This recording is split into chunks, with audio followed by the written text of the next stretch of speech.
In this video, I'm going to be talking to you all about how to film a really awesome wedding video. So let's get right into it.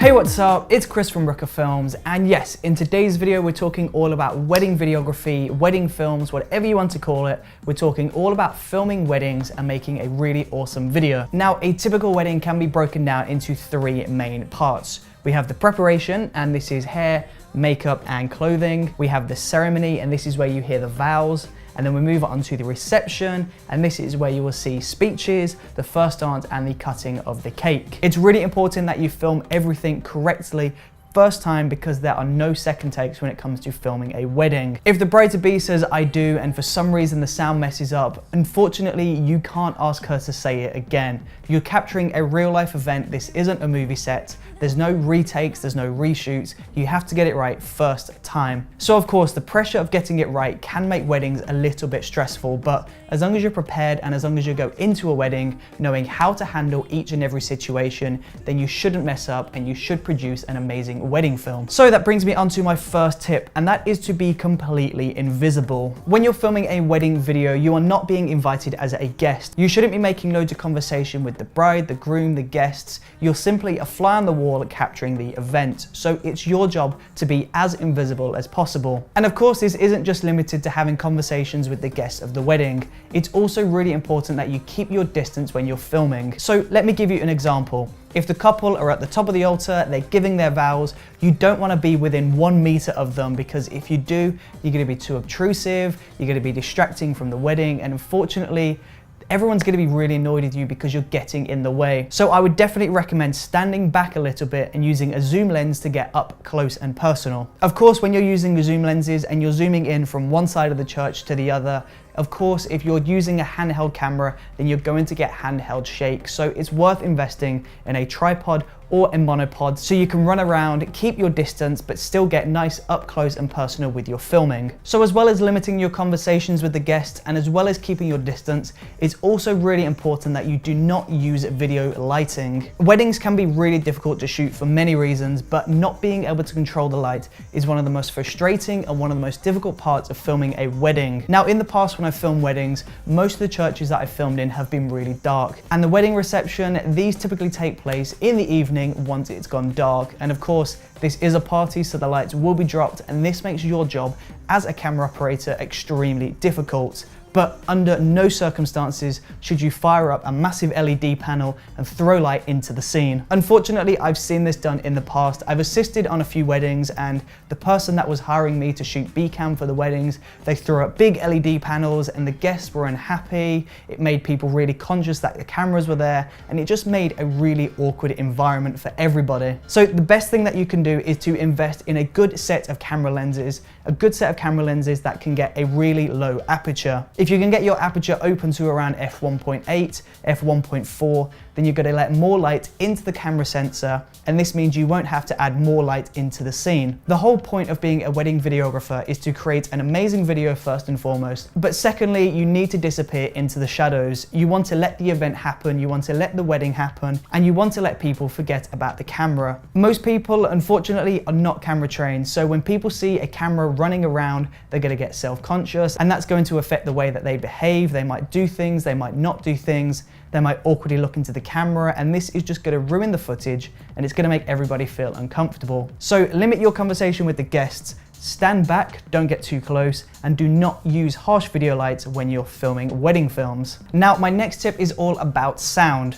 Filming sound at weddings can be really difficult. If you're standing all the way back at the other end of the church, you're zooming in to get the shot, but you still want to hear the vows being said, or in the reception if you're at the back of the hall and you want to hear the speeches, but you're too far away for a shotgun microphone to work, then what do you do? Well, this is where you use a lapel or a lavalier microphone, and you want to mount this to the person talking. So before the ceremony starts, you want to go ahead and find the groom, and you want to place a lapel microphone in their suit jacket pocket and clip the microphone just on the inside of the suit jacket. Now, I'm wearing a lapel microphone now. This is a clip-on microphone, and this is the easiest way of mounting a lapel microphone to somebody. So invest in a lapel microphone, invest in a clip for the microphone, and place this to the person. Now, I can't stress this enough. It's really important that you do not mount a lapel microphone onto the bride. If you're trying to place a lapel microphone in a wedding dress, it's gonna be really difficult, it's gonna be really awkward, it's gonna take a lot of time, and it's gonna make them feel extremely uncomfortable. It's far easier to drop this into the pocket of a suit jacket rather than weaving the cable all the way up through a wedding dress. Of course, in an ideal world, every single person on set would have their own microphone, but unfortunately this isn't a set. So you just have to make do with what you can get away with. So with the lapel microphone mounted to the suit jacket of the groom, you're going to hear the audio from the groom, the bride-to-be, and the person delivering the wedding. And now, of course, we have the reception, and this can also be an extremely difficult process when it comes to capturing audio. Now, most wedding receptions will typically have a PA system set up, and each person giving a speech will be handed a microphone. And if this is the case for the wedding reception that you're filming, then all you have to do is get an XLR output from the main sound desk and import this into your camera or a sound recorder. But if you can't latch onto a PA system and get the sound from those microphones, then you're gonna have to mic up each individual person delivering a speech. So you could either give them a microphone that they can hold, or again, you could use the lapel microphones and mount a lapel microphone to each person that you're capturing. Capturing the audio on a wedding day is a real talent. It's very difficult, but if you do some prep work and you get it right, then the audio is gonna sound incredible and everybody is gonna be really happy. Unfortunately, nobody wants to hear that really scratchy, grainy audio from your inbuilt camera microphone. So tip number 2 is to pay very close attention to your sound and use wireless microphones when you need to capture audio. And now my last and final tip is to speak to the couple before the wedding day and try and find if there's anything specific that they want within their wedding video. So if their great aunt from New Zealand has flew in specifically for the wedding and they really want to see her on video, then it's super important that you make a list of this and make sure you get this person on the video. So speak to them beforehand and try to make a list of everything that they want within the video. This means once you've finished the video and you hand the finished product to the happy couple, they're not going to come back to you asking where their Auntie Ruth is or where the floral arrangement is in the video.